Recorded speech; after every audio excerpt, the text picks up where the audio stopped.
Hello everyone, welcome to Indie Parishad, a podcast dedicated entirely to independent filmmakers from around the country. My name is Sashi, and today with me I have Bangalore-based filmmaker, sketch comedy creator, stand-up comic creator, as well as an actor, Falah Faisal.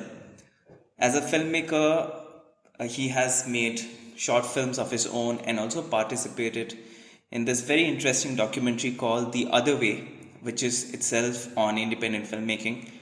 As a sketch comedy creator, he has worked with TVF and also made his own sketches, which are available on his YouTube channel called Musalman. He's a stand-up comic also, and as a comic creator, he makes comic strips on this superhero character which he has created called Musalman, which we are going to talk about. And as an actor, he has also acted in some interesting films from the indie circuit like Brahman Naman and Shreelancer. So, welcome, Falah. What's up? How are you? Hey, what's up? Nothing, just a lazy Bangalore Sunday.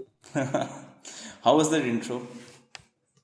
It's fine. I think you captured everything. I think you captured stuff that I'd forgotten I'd done. So, Okay, that's good. Cool then. Let's begin with talking about Musalman.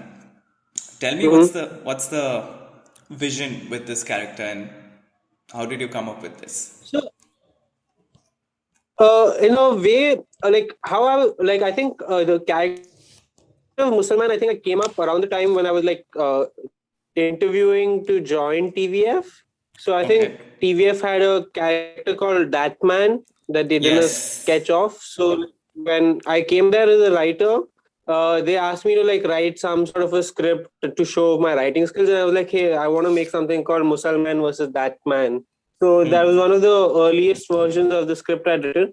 Where Musalman comes from is the fact that I feel growing up, especially post 9/11, I think I've only seen Muslims being portrayed as negative characters, terrorists or villains or bad guys. And I was kind of tired of that portrayal, and that starts making you question your identity too as a Muslim or whatever. So I just want to create a hero that people can look up to, who says what the people want to say, the voice of the people kind of a character. That was kind of the vision with it, to present a hero as opposed to the stereotypical villain that we get off of Muslim characters all the time. Why have you chosen to make comic strips out of this character? Like, at a time when attention span is going so low, people don't want to read Mm-hmm. much. Why don't you want to? Mm-hmm. Why do you want to make something which people have to read? Why not? So Yeah, make videos or simply more of put, that. the initial thought with Musalman was I want to make sketches or I want to make a film, but something like that requires immense budget, to do right. Otherwise, it'll look very shoddy.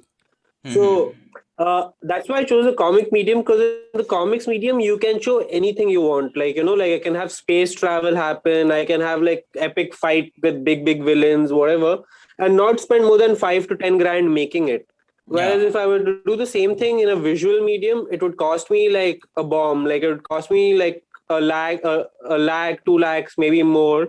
Doing the same thing that I can do under 10 grand in comic form. So it's basically because not having the budget to do it. And secondly, I feel comics as a medium is the oldest form of human communication there is, right? Because Yeah. comics is using image and words to tell a story, and mostly image to tell a story. The words are secondary almost. So the visuals are really doing the talking.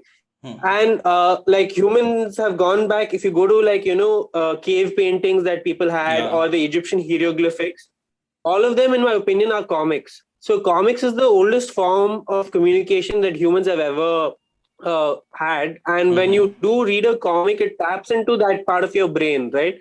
Very Where true. your left hemisphere of your brain deals with language, and the right hemisphere deals with image. And when you're reading a comic, your whole brain is engaged. None of it is passive. And the other thing with comics is that it's time irrelevant. For example, if you're watching a film, you're only going to see something for as long as the filmmaker has intended you to see it. It's a passing thing. As a comic, you can look at a frame, or you can look at a page for as long as you want. You can go back to the previous pages. You can go forward and see what's happening. So it's Yeah. a far more freer medium. Uh, Yeah, it's independent of time. Maybe film is a function of time also. Independent of time, independent of producer also, right? For example, if I would want to make this into a film, I would have to pitch it to a producer, then he'd put money in it, and then he'd have some approval about what I can say and what I cannot say, all of that stuff. Whereas in a comic, nobody has final call. I have final call in what I'm putting out. So that also is what makes it truly independent. So now I see that you put it out on Instagram at the rate Musalman Comics.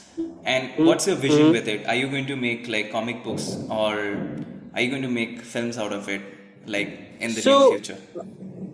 Uh, I've been having this conversation ongoing. So I don't only publish it on Musalman Comics, it also gets published on buckermax.com.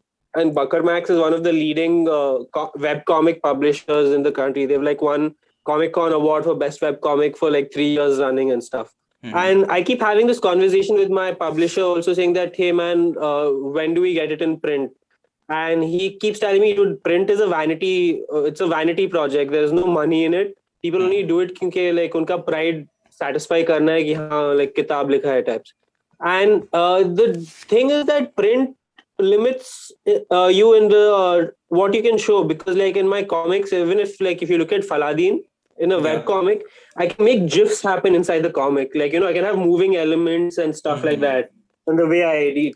So webcomics is like that borderline between animation and plain comic, right? Which I cannot do in print. So I'd rather keep it on the web, because in the web gives you a lot more like potential to innovate, as opposed to just putting it in a book form. Uh, Whether it becomes a film or not, like it's like one of those things. It's a cash cow. I'd rather have some production company approach me and be like, "Hey, we'll give you a few $1 million and make this as a film." I don't think I have the capability of producing a Musalman film yet, unless I think of some really indie idea to do it in. Yeah, indie superhero fiction. It could be possible. Yeah. So, what's the vision with the character like in the coming time? Like now, it's The very vision with the subversive. character, Yeah. the vision with the characters, in essence, giving a voice to the unheard masses, in my opinion. Because like I've always like looked up to all of these writers or musicians who are considered voice of a generation, that kind of a thing. And I think there's a large majority of people whose perspective is not heard, because your Muslims aren't the people who show up on Times Now with a beard and yell about shit on Arnab show, right? Yeah. Like they're not the real Muslims. They're just the fringe element who get the most attention. So hence it's about bringing voice to the people and saying the things that the people at large want to read or want to be said. That's wonderful. That's It's wonderful. ultimately, I think it's giving people hope. I think that's basically my main objective. Sure, and you're doing a fab job. I love your strips which you put out, and Mhm. also you also make a lot of videos around the character, and like I've seen Musalman on Kashmir, and Mhm. those are also very interesting. And everyone, you should Yeah. also check out his channel called Musalman on YouTube, where you could find a lot of other sketches also he has made. So talking Mhm. about sketch comedy, tell me about your stint with TVF. Like, I couldn't meet you because I joined later, but I have heard a lot about you, and I've loved your work. So tell me more Yeah. about how it was there. So I think it was so how I met these guys, how I got the job was I was actually doing an open mic in Bangalore, like at this bar called Take Five, and Arnab and Amit Golani had come to watch because I think Biswa was performing and they knew Biswa, so they came to watch Biswa actually. And I was the first comedian to go up that day, and like the whole day, like me being typical me, I'd been smoking the whole time, like I'd been smoking up the whole day. And when I did get up on stage and start talking, my mouth went like super dry, like because cotton mouth happens when you smoke weed. And I just midway through my set, I just stopped and I was like, dude, my mouth is too dry, somebody give me something to drink, and so that I can continue. And Amit just handed me his whiskey and water, which I downed, and I went back to performing after that. So after that gig, Arnab and Amit like spoke to me saying that, hey, if you're ever in Bombay, come by to our offices. we'd love to have you, all of those things. But I think they made that offer to every comedian that they saw that day. I was the only person stupid enough to take them up on that offer. Right. Okay. So I joined there. I think it was 2015 ish, and right that around that time they were also like looking to expand and create a Bangalore office and a Delhi Yeah. office. So since I was from Bangalore, I was there. I was in Bombay for like even only 2 3 weeks. In fact, when Arunab said we are setting up this Bangalore office, can you go and can you handle this sort of a thing? So I came to Bangalore. It was a new office in Kurumangala where we hired a fresh team. Nothing good ever came out of that office. Like every video we made that did not go well, except for maybe like we made a documentary there called Going Gonzo Independence Day, Yeah. where it featured at a couple of film festivals where we were invited. We didn't send it in. They invited us after seeing it. Like, hey, we'd want to show this type of thing. And like, so it was part of a Timeliners channel mostly that I was part of. I was not. I don't think I've written a video for main TVF or Screenpati, but largely I learned a few things. But for me, it was not a very good experience working there because I'm a very political person. And from your experience at TVF, you know that they like to keep it safe. They don't want controversy or whatever. So there was a lot of internal censorship that I had to deal with in terms of scripts or the videos I want to make, saying that no, this is too political. Don't do this. Don't do this. And that kind of what prompted me to like get out of there and kind of do my own thing. Yeah, yeah. And now I have seen your sketches, and some of my favorites are like, which I have seen, Narendra Modi mask unboxing, that was very funny. Mm-hmm. Then nationalism classes, which you made very recently. And I discovered No, one no, more. that's Yeah, sure. yeah. The nationalism classes I made right after I'd left TVF. This was like 2017, 2018, where I was part of this Okay. company called Counterculture, and they started a YouTube channel called CCTV, where we made a few sketches. I only like re-uploaded it now because of their channel being so Okay. dormant, YouTube had deleted the video, so I just re-uploaded it. Okay, okay. That's a good one. And also Mhm. India's Mother, which you made long back. I Yeah, think it's a spoof of India's Daughter, which yeah. is a India's mockumentary. Mother was like my second short film. Like it was before I joined TVF and all of that stuff. So how do you differentiate between a sketch and a comedy short film or absurd short film? How are they Sorry, can you different? repeat how Like what difference between? a sketch and a comedy short film or an absurd short film. Like what I know of is a sketch is an absurd scene or like a scene which is exaggerating. Yeah, How can it be yeah. not called I think the a difference. comedy short film? Yeah, tell me. Uh, I think the difference maybe like I think a sketch, at least how I see it, is made for the internet, like to be put out on the internet only. Whereas like I think a comedy short film, also the structure, right? Like I mean, a sketch is just maybe one situation exaggerated, whereas like a film is trying to tell a larger story. So yeah, I've never really thought about them as different things. But yeah, like when I made early short films, I didn't know even sketch was a word. So I was Yeah. just like, Yeah, even I didn't know like when these people started making it TVF and AIB, then only like when they talked about it in interviews, then I got to know about it. yeah, Yeah, like do you think that like if a sketch is stretched with a story for 2 hours, then it becomes an absurd film. Like a film uh, like No Smoking, can yeah. it is it a sketchy premise? So here's the thing, right? I think, I mean, I don't know what the character development in a sketch is, but in a film, there's character development. I think that's what differentiates it, right? Like Yeah. where a character wants something, he goes out to get it, he pays the price for having achieved what he has, and then comes back to his earlier situation, having changed something from that experience, the whole situation. So I think the character's arc is kind of what makes defines whether it's a film or not a film, whether it's a sketch. A sketch where you're just doing something for the funny and nothing changes, right? You're just making some people laugh. That's it. Whereas a film, the character has to go through certain stages of development, right? I think Yeah.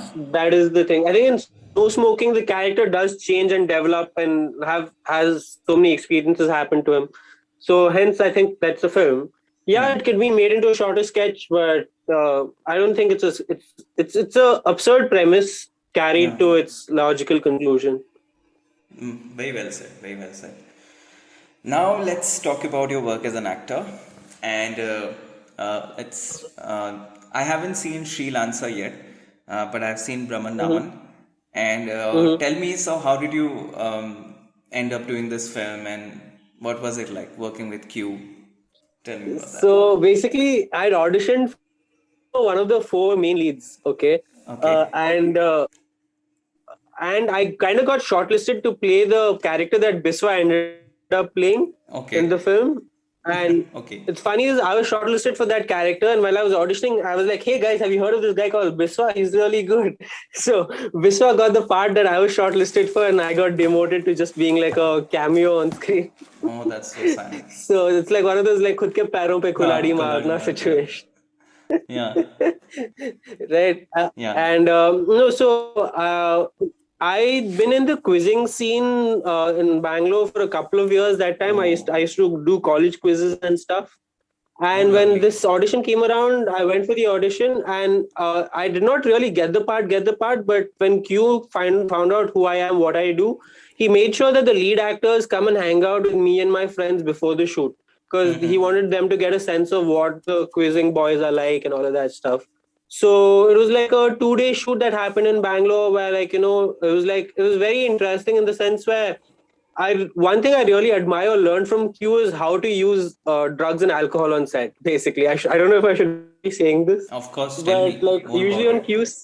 Yeah. usually on Q set, joints are always being rolled and beers are always being opened and stuff. And like from watching him work, I learned that one thing, ki, like when you're on your set, there's no sobriety rule. If somebody wants to drink or somebody wants to smoke, it's okay as long as you still in control of the situation. Need Yeah. know how to get this thing done. Like I'll tell you that from a personal story that happened. Well, I was making this sketch called Mutu, which is like Yeah. they got Me Too. It's like a cow woman safety sketch, no? Yeah. And Yeah. like the woman who was playing the lead character at the start of the shoot was like, "Can I have like a drink before we start for some liquid courage sort of a thing?" And at that point, I was like, "Nahi, nahi, like not yet," type of a thing. But by about dinner time, everybody on set wanted a drink. And I was like, dude, they're coming and doing this for free. And if I say no to a drink right now, I'll be the bad guy. So I let people drink on the set. Yeah. Like with dinner, everybody had a glass of Old Monk. I chose not to drink because I still have to like oversee the shoot and stuff.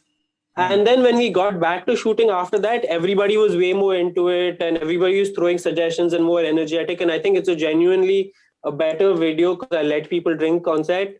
And even with my Tipu Sultan film, like anytime anybody wanted to smoke a joint, everybody would stop and smoke a joint together.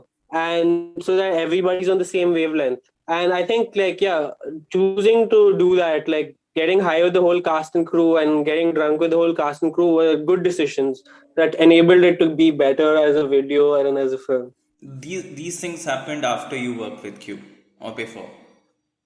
What?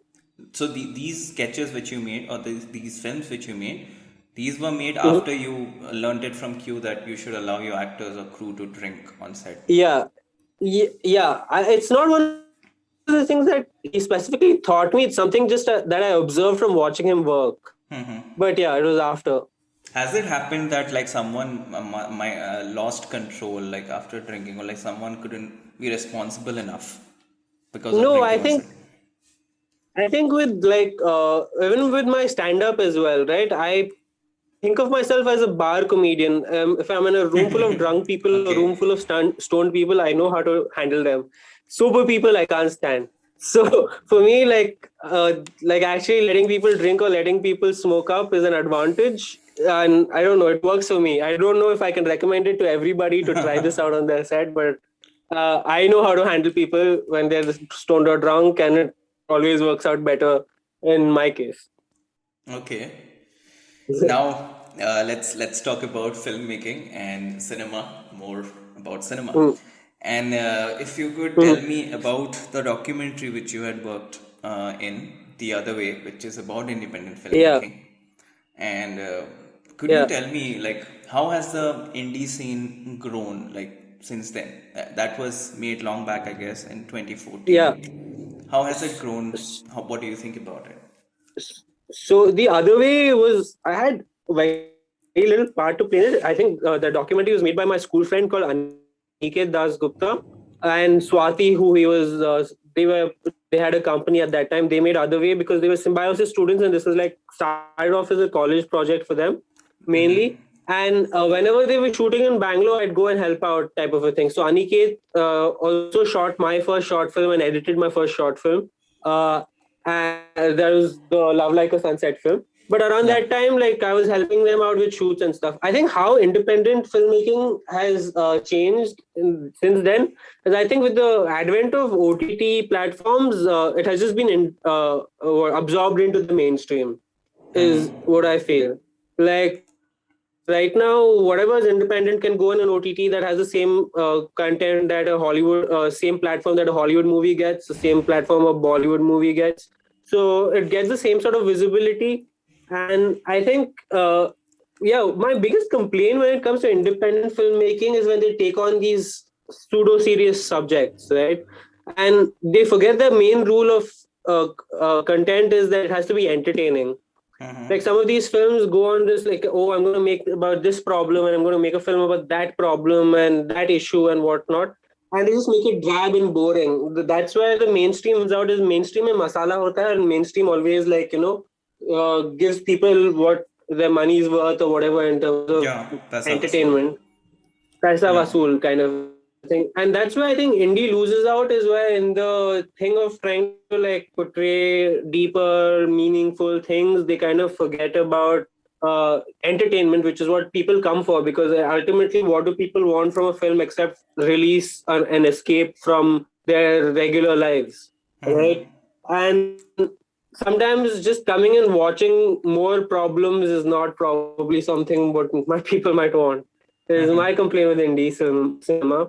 But I think it's been absorbed into the mainstream with OTT platforms. I don't remember. I don't know if indie as a category can be like, if it still exists. I mean, what is the last film that you'd say was indie? Was E Baleu indie, Oh yeah, yeah, yeah. But it still and it gets was released on entertaining. Netflix because of, Yeah. yeah, yeah, yeah. So, but it still gets a release on Netflix, which is where your Dharma production movie also goes, and where your what's his name, Michael Bay movie also goes. It gets the same platform. Like, I mean, that's how I feel about my comics being on the internet as well. Is that it is reaching everybody's pocket. Whether people choose to see it or not is up to them. But the medium of distribution, at least, is like a lot easier now than it might have been, say, 10 years ago. Yeah, I think so. I think so. It's becoming different for sure. Hmm. And but yeah, a lot of people are still not getting released, but I think it's much better than before. Uh, Yeah. but I want to ask you this: how do you define something entertaining? Like it's a very subjective term, I feel. Yeah, it's a very subjective term. Like for me, entertaining is something where, like, if I'm so engrossed with something that I'm not even going to think of what's happening on my phone. Because it's very hard these days, because your phone notifications keep going off every 5 minutes. Somebody wants to Yeah. message you, somebody wants to talk to you, whatever the fuck, right? And if you're bored in a film, you're going to take out your phone from your pocket and see what else is going on in the world. Yeah. I think an entertaining film is something that can make you forget about anything that is happening in the outside world. So, do you think a film like The Disciple, Huh. which is not a very plot-driven film, Huh. have you seen it, or No, I haven't seen it, but I've but you seen get the Court. kind, Yeah, I've yeah, seen quote Court. like I've seen the director's previous film. I've not seen Disciple yet. quote still has some kind of stakes, like Yeah. but like a film like Nomadland. Mm. It like you get me right, like which is not Yeah. very plot-driven. It's more of a character Mm. study. Mm. So does that kind of a film can that kind of a film not thrive like in today's times where the attention span is so low because people are used to 15-second reels now and Yeah. their Yeah. brains are trained to Yeah. wanting something new in every 15 seconds. Mm-hmm. So as an independent filmmaker, when you said that it has to be entertaining, people drag and bore most of the times and then Mm. you want to see your phone. So does the independent filmmaker lose that freedom to make something which is a character study, maybe not very plot driven in today's times? Is the But also like, definition yeah, of maybe in, filmmaking going to change? Yeah, tell me. I don't see. Like, for example, right? If you look at filmmakers like Godard and stuff, they made like the French New Wave cinema and stuff, and they were also like independent filmmakers, right? But I don't think their films are boring. Like maybe some of Yeah. the later films that they made, like after they were established, could be considered boring. But the early films have this certain sort of energy, right? Yes. And something I was trying to ideate, because right now I'm trying to write my first feature and like trying to figure out what it's all what I want to say through my film and all of that stuff. I think it comes from a place where like when you're broke and trying to make a film, you're doing it out of desperation that you really fucking want to tell this story. Like you die if you don't put this story out there, and that itself imbibes a certain level of energy to whatever you're doing, because like I want to get this done whether I can keep, whether I have the resources for it or not. And that's what I think really makes something indie. I think like usually like the more the money that gets involved in the project, I think the film also like suffers. Like I don't think Yeah. I've liked a Christopher Nolan film that's come out in the last 10 years, right? And I really love Robert Rodriguez as a filmmaker. I think like his book about filmmaking called Rebel Without a Crew that he wrote about making his El Mariachi film in under $7,000 is a textbook about filmmaking. Like I learned everything I know about filmmaking from reading that book of his. But his last film that came out on Netflix that had Priyanka Chopra's and everybody he wanted with all the money in the world was fucking shit. So it's like I think when films go beyond a certain budget and too much money gets involved, the art and the artist suffer.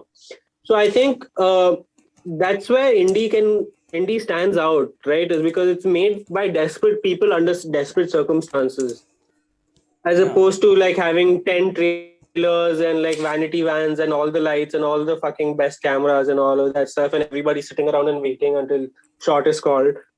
There's Yeah, I a think, certain yeah. energy that really is what sells it, I think.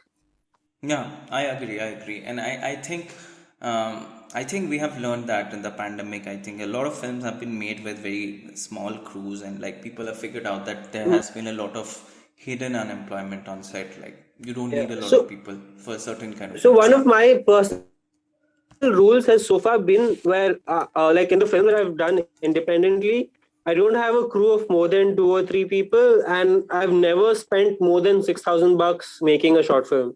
Like that's a rookie mistake a lot of people make. I was having a conversation with a college student also. I was telling him like, bro, like अगर student film बना रहा है या independent कुछ बना रहा है, don't go over a budget of 10K, because then you're burning through money that you don't have. He's like, yeah, my classmates use their parents' money. They spent a few lakhs making a student film. I spent like 6,000, 7,000 bucks, which I was like, that's the right way to do it. So if you're making something independent by yourself on a small scale, try and not spend more than 10K, because that's money you don't have, right? And that's not money you're going to make back also, unless like it like creates some sort of crazy impact or whatever. So it's like one of those things, like try and keep a cap on how much you end up spending. Like my thing is like, okay, if I can make a 7 to 10 minute short film in 6 grand, then if I want to make a 90-minute film, let me keep it under 5 lakhs, or let me keep it under 1 lakh if I possibly can. Because like the pressure on the film to do better monetarily is lesser then.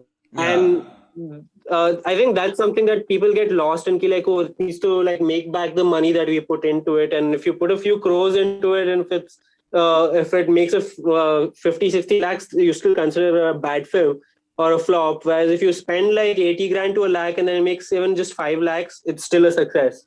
So True. that is something thing is, I'm like, keep a cap on how much you spend, try and spend as less as possible, try and keep a small crew of people who totally believe in the project. Like I've been lucky with that. I have a circle of friends who are not proper actors but interested in acting enough to be like, मैं बोल रहा हूँ कि अच्छा मुझे कल परसों जाके कुछ शूट करना है, वो सब आएंगे and will do whatever I want them to do, because they think that, I mean, this guy knows what he's doing, and working with him is always fun. For me, like my set is like a party. I do not want That's. anybody to come and get bored and go back. Like I want everybody to be entertained and go back and tell stories. Hey man, we went and did this cool shit with this guy the other day, and it was fucking awesome. So for That's me, like a amazing. set is a active party. But also at the same time, I feel one shouldn't compromise with the quality of the film and just putting effort in reducing the budget.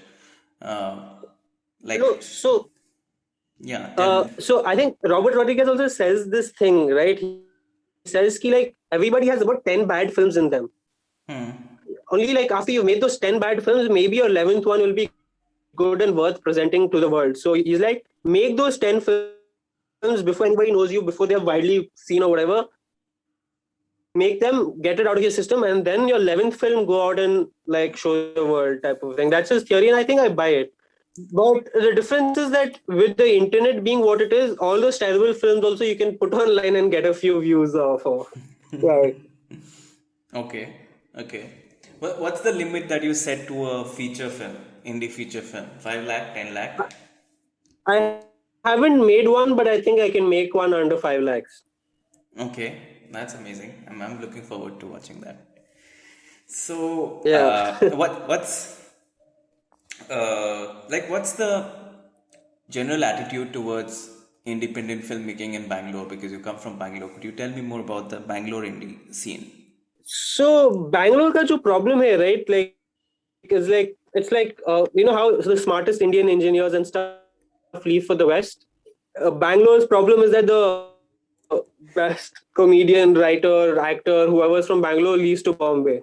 Like they get big enough in a couple of years, and then they just want to go to Bombay and like try and fit into the Bombay system, right? So there's a huge like talent drain that happens when it comes to Bangalore's talent, because like right now for me, what we are working towards and what me and my friends end up talking about is creating an alternate scene in Bangalore for filmmaking, because Bangalore is not a filmmaking city. It's never More about it's not comedy? like a huh. Is it more about comedy? I mean, yeah, it had a great stand-up scene a few years ago, but I think even that's died down because all of the best ones left, right? So, no, but like Bangalore's never been a filmmaking town in the terms कि like Bangalore का mention तुम कब देखते हो film में कि like you know pictures में बोल दिया कोई बैंगलोर गया है काम करने के लिए, या बाजीगर में शाहरुख खान बोलता है कि मेरे पेरेंट्स बैंगलोर से आते आते हुए प्लेन में मर गए. So Bangalore's never been portrayed in mainstream Hindi cinema, and it has been portrayed in a lot of Malayali films where like these characters come to Bangalore as a thing of like you know breaking out of their constraints and becoming free and all of that stuff. So Yeah. Bangalore, I don't think has been portrayed like has no, the potential of Bangalore has never been utilized in terms of fiction.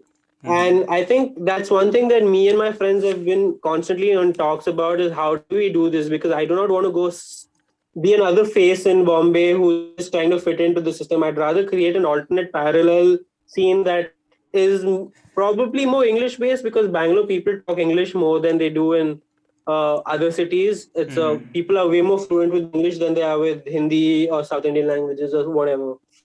So like something that's more global, because I think when it comes to technology being the way it is, with cameras that are available to us and editing systems being available to us and all, I don't think a centralized film industry makes sense anymore. You can make a film wherever you are, and I Yeah. think that's something that we are working towards on a in our own little ways about how do we get this done, because I Yeah. think there's massive potential, because there is a great theater scene, there is availability of actors, the city has a character of its own that's never been like authentically portrayed in film. So it is a city with a lot of potential that's just waiting to be tapped into. It's about people like having the right kind of eyes to like look into it and try and capture it basically. Yeah. So Fair it is enough. a budding nascent scene. I think it'll take another few years, and some people just like you know not caring about the money and just putting their hearts out there and making shit for it to like उभर के आने के लिए like. Bilkul.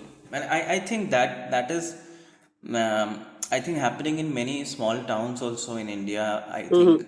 with the pandemic, people have realized that like that's this concept of packing your bags and going to Bombay is, I think it's going to not be very important in the coming future. Yeah, If you can make your own thing. inshallah. But a lot of people like when the internet came initially, there Mm. was good content according to me, but with it reaching to everyone when everyone had access to the internet and to cameras. Like Mm-hmm. there was a content Mm-hmm. boom and not everything was great. And that's going to Mm-hmm. happen with indie filmmaking also with time. Mm-hmm. And yeah, let's see what happens in the future. Let's now talk Mm-hmm. about your thoughts on Indian cinema, as in what I have seen that there are two cinematic styles, narrative styles, which over the years which have been prevalent, like the homegrown masala musical, which we usually call Bollywood, Mm-hmm. which is come Mm-hmm. from the Nautanki theatre style of northern India, and Mm-hmm. then we have parallel cinema, which is influenced from the West, Mm-hmm. from Italian neorealism. Now, every country Mm-hmm. usually comes up with their own style of cinema, and when you see a film, you know this is an Iranian movie. You like they Mm-hmm. have this similar language, and India is a mix of a lot of things. We have our own musical, we have parallel cinema, realism, we have French New Wave influenced cinema. Mm-hmm. So we don't have a uniform identity. What do you think should be the identity of India, or do we even need to find an identity for Indian cinema? Or how do we present ourselves internationally if we don't have an So identity? Yeah. I think Bollywood has basically formed that like identity, right? In the sense that when you talk to a person in the West and you are saying that India, they think Bollywood, they think dance numbers, they think Shah Rukh Khan. So I Yeah. think there is a perceived identity of what Indian films are. Now, what I feel happens when it comes to mainstream films or like the big budget Bollywood films is that they underestimate the intelligence of the audience. That's the biggest mistake, I feel. Like they think that the audience is dumb and they just want to be fed more of the same shit. Like, and unless you make smart films, how do you expect the audience to smart up also? Like, I think there's like a interview of Satyajit Ray from the late 80s, early 90s is Yeah. saying that his biggest handicap was like dealing with a dumb, stupider audience who's willing to take whatever, right? But unless you make the smart, intelligent films, how are you going to like, expect the audience to like watch better films, right? Like, I think in terms of like films, I think there was this period like, post 2005 to 2013-14 where like a lot of great films that got made that Yeah. stand out to me as like like films like Kamine, Gangs of Wasseypur, Dave D. All of these films were like had mainstream actors were trying to tell that story that wouldn't otherwise be told and still stand the test of time. If you look at Kamine right now, also it's still a great movie. That I don't know that I think for me that was like a great phase of Indian films which I do not see happening. I think in the sense ki like uh, uh I don't remember the last time like an Indian film really like stood out for me that I went to the theater and watched twice or thrice. Like कि like मुझे 2 बार देखना है, मुझे 3 बार देखना है theater में. Like that, I think is one of my things. That even though I've seen the film, I want to keep coming back to the theater and see it again on the big screen and again on the big screen, which hasn't happened in a while. Which for me, I think would used to happen quite a lot during those few years where I was like, uh, very like when I was still wanting to learn. I think that is also like one thing that breaks you as a viewer is when you figure out how to make films. Because when before you were just a viewer and you were a consumer of movies, you could just take it as a form of entertainment. But over the last 5-6 years हो रहे हैं हम like अरे ये camera angle use किया है ऐसे edit किया है वैसा नहीं करना चाहिए था because I think the curse of filmmaking is if you learn how to make films Yeah. you stop enjoying films as a viewer That's there. like That's there. Yeah. It so becomes that difficult. that way I get overtly critical because like in the sense And it ki becomes like difficult watching I with might watch friends a who are film with not my like family. film students. Yeah. Yeah. Tell me. Yeah, or if you're watching a movie with my family or with my sisters or whatever, and they could be enjoying it, but I'm going, no, but that's not right. But that's not right. And they're like, dude, shut the fuck Yeah. up and enjoy the movie. Like, what's wrong with you? Like, doesn't have to be by your epic standards. Like I said, like, like Nolan के last 10 years में लोग मुझे आके बोलते हैं Dunkirk अच्छा था Tenet अच्छा था मैं बोलता हूँ नहीं नहीं नहीं this is what's wrong with it उसके भाई ने फिल्म नहीं लिखा उसका फिल्म तभी अच्छा होता है जब उसका भाई जॉनथन नोलन लिखता है and people are like oh Tarantino का last film कितना अच्छा था I'm like no Tarantino is good because his editor from Reservoir Dogs and Glorious Bastards are epic ever since she died his films are not edited correctly and then people are going like dude to us it's just like we're watching a movie like nobody's looking into those details. So Yeah. it kind of like, I mean, for me, like a film that can make me forget about technicalities and the fact that I'm watching a film and it's made by so and so is when I'm like, okay, this is a good film. Like I've like off late, like Bahut Hua Saman is this movie that came out. Okay. If you've seen on Hotstar, I haven't, but Bahut I'm Hua aware. Saman. Hmm. Oh, dude, I think that, in my opinion, is like the epicest Indian film of 2020. Like, it was like a film that I saw 5 times in the same fucking month. I'm like, मुझे इसे भी दिखाना है, मुझे तुम्हें दिखाना है, मुझे तुम्हें दिखाना है. Like, मैं एक महीने में 5 बार देखा because like there's a morsel of truth in the film that the filmmakers trying to present in an entertaining manner. Like like you watch it and go like, fuck, ये कैसे बना दिया? How did they get it and get it out there while saying such subversive things? I'm gonna watch it. Yeah. That that film I highly recommend. Another film that I saw last year was this Kunal Khemu film called Loot Case that I Huh. really liked. Well, I think that I think not taking yourself too seriously is very important in terms of whether it's making films or making any form of content. Like the moment you take yourself too seriously, it's going to get boring and stuff. The reason why Bhathua, Samman, Loot Case, and all stand out for me is that they're fun films that they don't take themselves seriously. And that's one thing that like maybe indie cinema can pick off of the mainstream is not taking yourself seriously, not being so self-absorbed. Because indie का वही problem होता है ना कि like people become self-indulgent. People think that what I care about is what other people care about too, which might not always be the case. But my point being that not taking oneself too seriously is an important trait, not only in filmmaking but in life. Like if you get too absorbed in like the life of your mind, it gets like it becomes troublesome because then you'll make a film and you'll show somebody and then the person will give you feedback and you'll be like, no, but this guy doesn't get it. He doesn't understand what I'm trying, whatever. Like you get into those loops. True. That happens with every art form you deal with, and of course you need to find that crack that sweet spot where you are not Yeah, telling and I enough, think but also people are getting you what you're trying to convey. that's why social media comes into play, right? Because with my comics, I get direct live response from the audience. Whereas, like in a Yeah. film or something, people might go to the theater and they see it, and then I don't know what they really thought about it. Or if they see it on a streaming platform, there's no ability to comment or whatever. So you don't really know about what people actually thought about it. Whereas with like putting up my comic on Instagram or putting up my video on IGTV, I get direct live response from the people, which also makes you feel so much better because why are you doing this if not for the audience? And unless the audience enjoys it, what's the point? True. That's true. Now, could we talk about Indian cinema's representation internationally? Mm-hmm. Like we had Masan, and it was done in the right way. It was an Indo-French co-production. It was like selected for Cannes, and it ran for Camera Theor, if I'm not wrong. Uh, Which, what, which movie? I'm talking about Masan. Oh, Masan. Yeah. Yeah.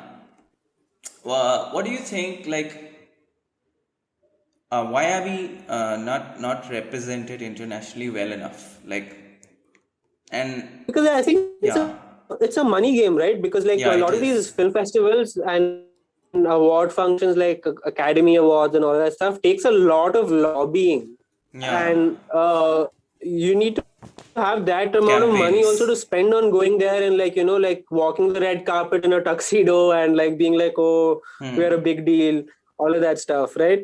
I mean, like another example of a indie-ish film that ended up winning a Berlin award in Berlin was Newton, right? Because what Newton or even Masan does is tells an authentic Indian story. It's a Yeah. story that will not be happening anywhere else in the world. Whereas, like, if you look at like even a film like Lagan that went to the Oscars, at the end of the day, it's the longest yard. Not not the Adam Sandler one that came later, but 1970s में longest yard बनी थी with Burt Reynolds. It is basically like taking their formula and you Indianizing it and taking it back to them and being like, oh, look, we made a film. It's not going to work because they've seen the original. There's no like thing. So like what makes some of these films like Masan and Newton Newton. stand out is that they're telling an authentic Indian story. And also like Freelancer, the film that I acted in, right? When I saw it for the first time, I walked up to the director and said, I'm like, dude, I've never seen anything like this before. And he was saying ki, like the reason that is because I do not consume that much cinema, so whatever I create is from my mind. Oh, amazing. Whereas like whereas like a lot of these Indian films that try to make like there's this formula like, and sometimes it even surprises you when like you think a film is very Indian and it hits the authenticity right, and then 2 months later you find out कि ये भी कहीं से copy करके लाए. So that habit of copying foreign films or whatever, I don't think it's a bad thing as long as you can make it authentic. But it might not work on an international circuit where if you're copying their film only and Indianizing it and taking it back to them saying that appreciate us, I don't think that works. I think it needs to be an authentic story about you, your neighborhood, where you come from, and then maybe there's that element of uniqueness in it which might capture like a like a audience globally. That's Yeah. why Satyajit Ray's films stand out because they're authentically Bengali. Like that's why like people like Scorsese and Wes Anderson and stuff admire him, is because like he authentically like Bengali films. Like I was like actually reading his book about filmmaking and direction last year, and he talks about how when they were making Patar Panchali and stuff, a lot of people told them ki, like you have to shoot in the studio, you need this amount of lighting and all Yeah. of that stuff. But he wanted to show fireflies Yeah. in the And dark, used the torches, and I guess. and the cameras then weren't capable, so he devised up like these lamps and stuff that they took and they shot in low lighting and made it look like fireflies and stuff. So that Yes. element of authenticity and experimentation is what made his films like a benchmark that stand out, that people still admire when it comes to global India. Global When they think about global Indian filmmaker, Satyajit Ray is number one because of that. Like authenticity. Yeah. Very true. Very true. I feel like that's also like that's something I've learned from the last 1 year of making comics and stuff. Is what goes wrong is when people try to aim for the largest possible audience. I think you lose out on authenticity in that way. I Yeah. honestly feel when it comes to writing something, That you happens pick with every Bollywood who's flick, usually. yeah. Yeah. So, whereas, like from my comics, at least, how I feel is that you pick the one person that you're trying to tell the story or to, or who you're trying to impress or whatever, and write it in such a way that you're telling this person only the story, like only their validation or whatever matters. So, when you're writing for one person or like a select group of 10, 15 people, then you know exactly what who you're playing to. Because, like, I think Kurt Vonnegut, who's one of my favorite writers, has a theory about writing. He says that if you open up the window and like try to make love to the world, your story is going to get pneumonia. So it's like try and figure out who is your audience and what you're trying to tell them is very important. Because I don't think trying to make a mass film that's going to appeal to a whole country or the whole world, you're never going to be successful at that. And like when you have decided about your audience, does that also dictate the budget you would assign to your project? Like that is that how Yeah, you I don't devise a know, revenue like model? because I've never had big money to play with, dude. So I don't know about deciding money. Like I'll tell you how like my first film and all got made. Right, like my first short film, Love Like a Sunset. I made it when I was in my third year of college. I was working in a bookstore, and bookstore में मेरा monthly salary 6,000 था. तो मेरे पास 6,000 रुपए काफी ही सही थे है. बनाने के लिए, तो मैं हाँ. फ्री में ही बनाया. Like like so even how I find like I was reading Shantaram at that time, which was like a big thick book. And in the break of reading Shantaram, I went and picked up the thinnest book I could find in the bookstore, which was a comic book that was published by a Bangalore-based author. I read it. I'm like, hey, this can be a film. I can totally make this into a film. And with the amount of money I have and the resources I have, so like I've always had like less money to deal with, and hence I've always done the cheaper thing. I've never had कि like oh मेरे पास 50,000 रुपए है, मैं 50,000 रुपए के 30,000 इस पे utilize करूंगा, 20 उस पे utilize करूंगा. I've never had that option so far. Like my last film, the one that I made called The Mythical Chicken Lasagna, Yeah. that was produced that was produced by an art gallery through a IFA fund, which is the first time I had 20K to make a film. And that's Okay. been the biggest budget that anybody's ever given me is like 20,000 rupees. Right? Like, so I've never had like big money to like throw around and use that way. So I wouldn't know about big budget stuff. I've always made the smaller budget things. So that's what I know. That's nice. That's nice. And I think like when you are restricted, like you Mhm. start your creativity starts working in certain ways Yeah. that you invent something. Like you talked about Satyajit Ray making using flashlights to show. I forgot to show that night thing, right? I forgot the name of that. Yeah, I know. Fireflies. Fireflies. Fireflies. Yes, exactly. And because of low budgets, I think a lot of people have invented and discovered filmmaking techniques, which usually when you have the Yeah. luxury, you can't do that. Like even Yeah. So I Kashyap resorted to low budget filmmaking after Bombay Velvet because that's where he yeah. excels the most. Yeah. Yeah. So I think this happened with one of my like early short films. I think my third short film I've made. This is one that I've not put out. It was the only one I think was a bad film or a failure in creativity.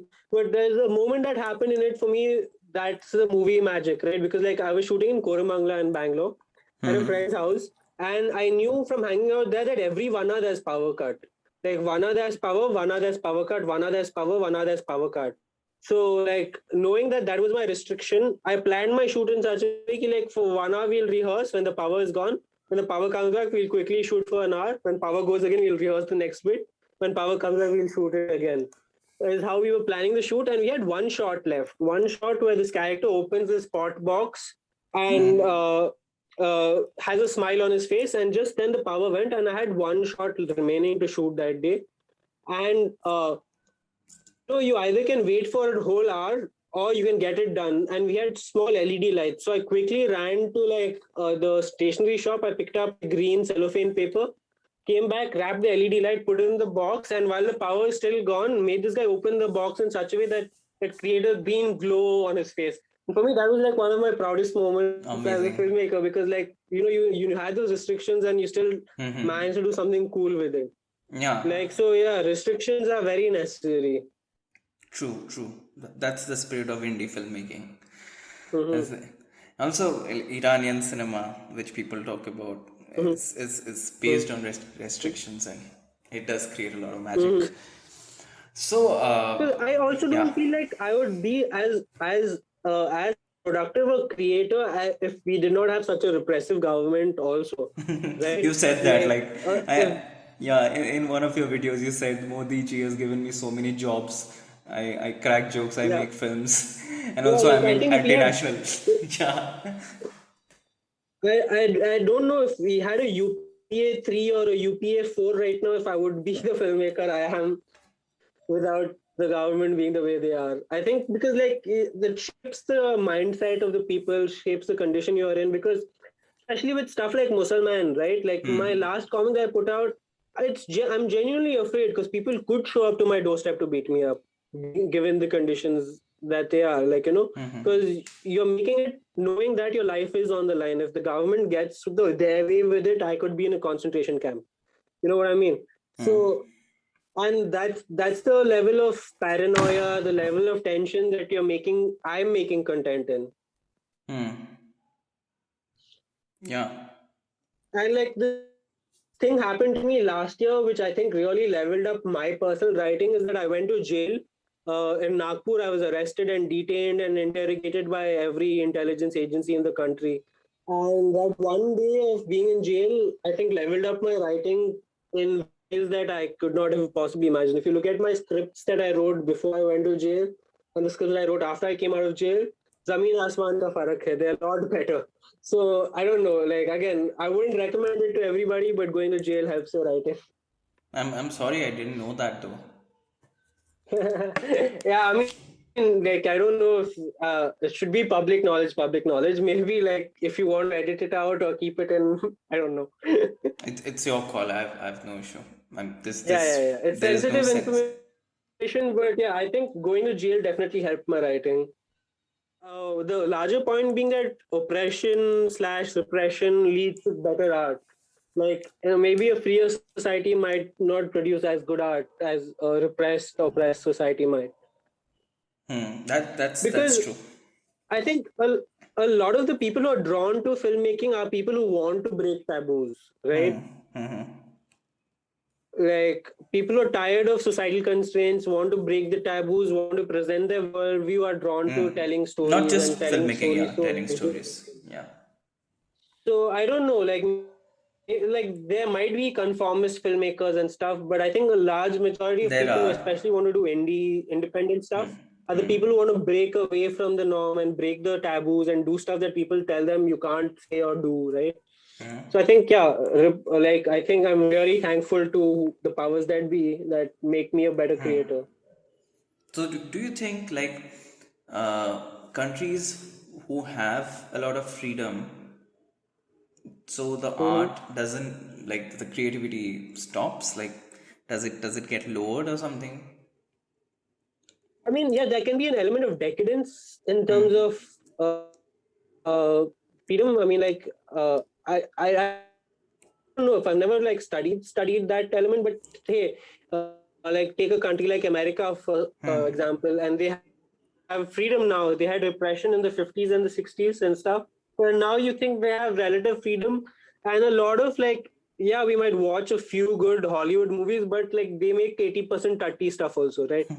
Like Yeah. they also make rom-coms, they also make all of these like lame comedies, whatever, that don't really like say anything, do anything, whatever.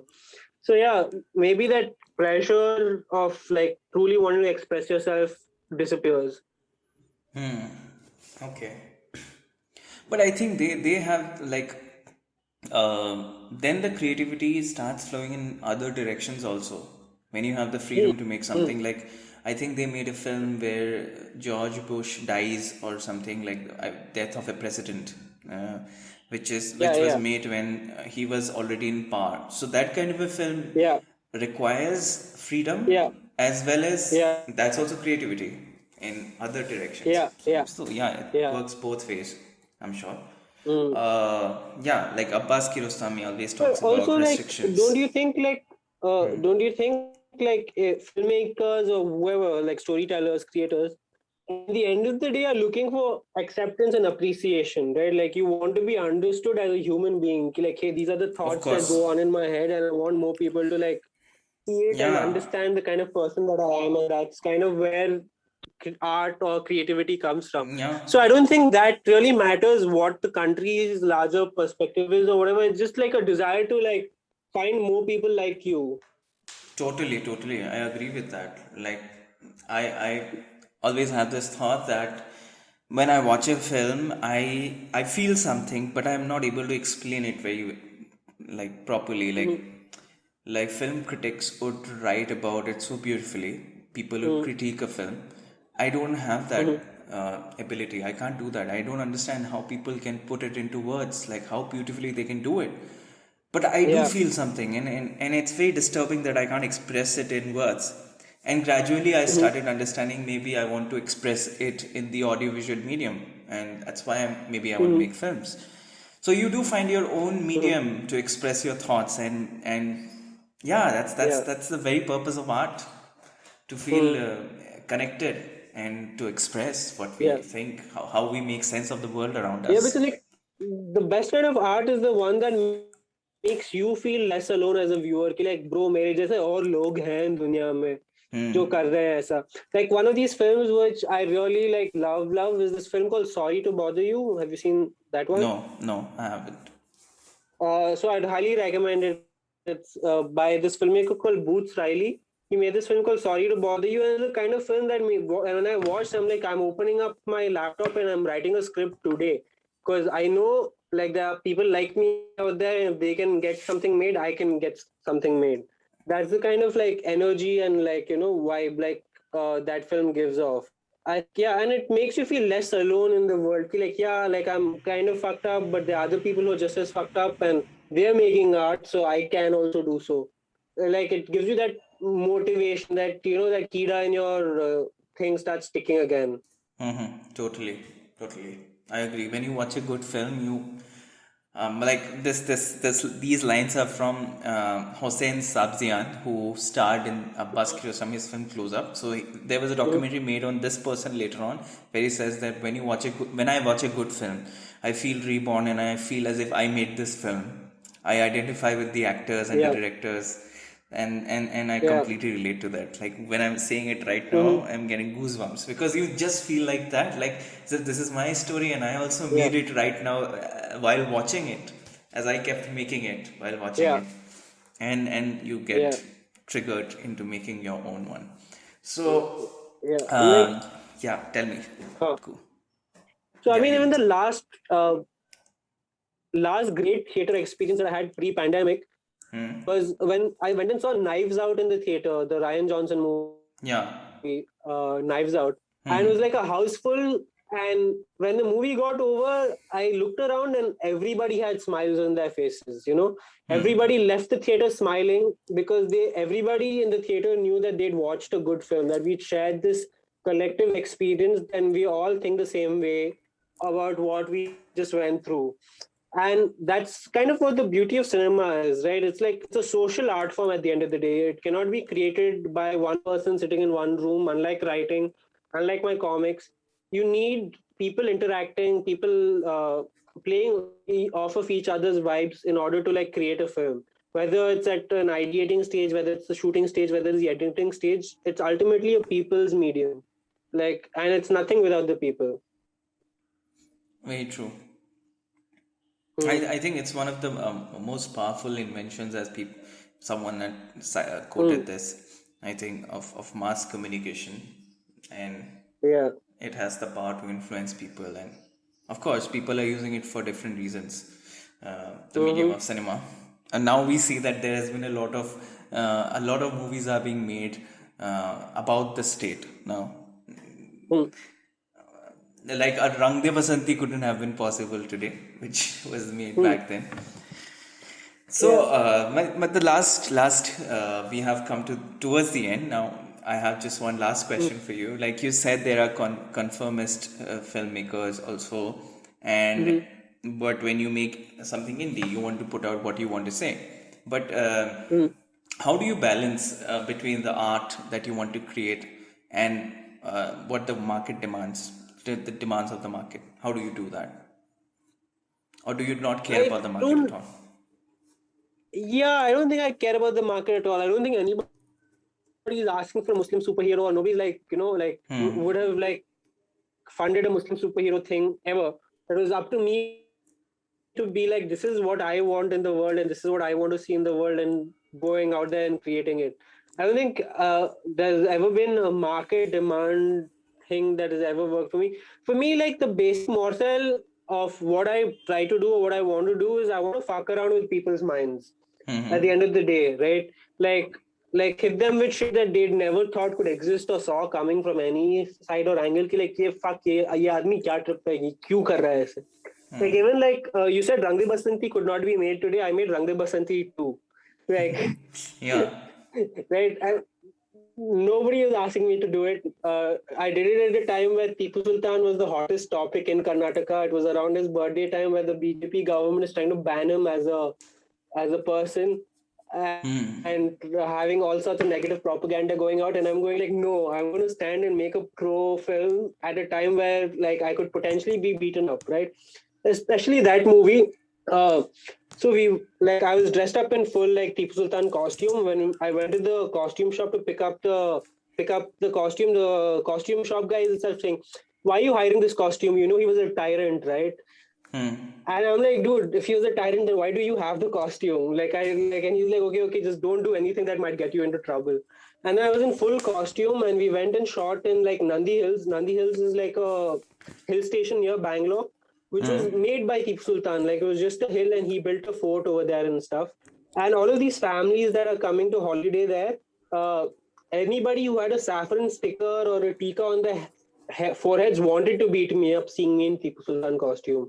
Like they were waiting for me to make a mistake so that they could beat me up.